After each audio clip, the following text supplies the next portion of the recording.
We start the day's other headlines in Memphis, Tennessee, where jury selection is beginning in the trial of 3 former officers charged in the fatal beating of Tyree Nichols. The 29-year-old died in January of 2023 from blows to the head after he was pulled from his car and brutally beaten during a traffic stop.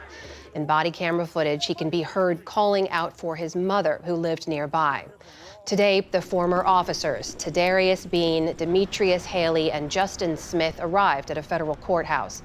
They have pleaded not guilty to violating Nichols' rights as well as witness tampering. The trial is expected to last up to 4 weeks. Wildfires in the western U.S. have prompted tens of thousands of people to evacuate amid scorching heat and high winds.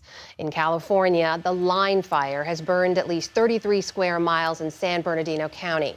County officials shut a number of schools, and the Forest Service says some 36,000 structures are under threat. In Nevada, meanwhile, crews have been dousing the Davis Fire by air just south of Reno. That blaze has prompted about 20,000 people to evacuate the area. Back here in the U.S., more than a dozen school districts across southeastern Kentucky were closed today as authorities carried out a third day of searches for a suspected gunman. They believe the 32-year-old Joseph Couch opened fire on 12 vehicles along Interstate 75 on Saturday. The shooting took place near the small city of London, Kentucky, south of Lexington. 5 people were injured. In their arrest warrant, authorities say Couch sent a text message 30 minutes before the shooting, vowing to, quote, kill a lot of people. Authorities committed today to continue the manhunt, but said that the jungle-like terrain of the search area is complicating their efforts. And in royal news, Britain's Princess of Wales, Kate, says that she's finished chemotherapy and will make a gradual return to work. The 42-year-old announced in March that she was being treated for an undisclosed type of cancer. In a video released today that also featured her husband, Prince William, and their 3 children, the princess said her recovery is far from complete. Doing what I can to stay cancer-free is now my focus. Although I have finished chemotherapy, my path to healing and full recovery is long.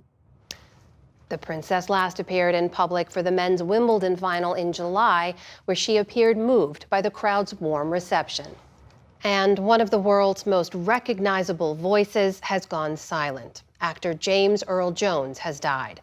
He got his start around the same time as Sidney Poitier and Harry Belafonte, when leading roles were not available for Black actors. His early parts came on Broadway before Jones moved also to films. He went on to win 2 Tony Awards, 2 Emmy Awards, an honorary Academy Award, and a Grammy, what's called an EGOT. But it was perhaps his voice that resonated the most for fans. From his famous "This is CNN" to Mufasa in The Lion King to, of course, Darth Vader in Star Wars. Join you! If you only knew the power of the dark side. Obi-Wan never told you what happened to your father. He told me enough. He told me you killed him. No.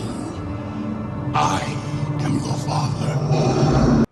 James Earl Jones was also seen as a pioneer, paving the way for the likes of Denzel Washington and many others over his 7-decade career. James Earl Jones was 93 years old.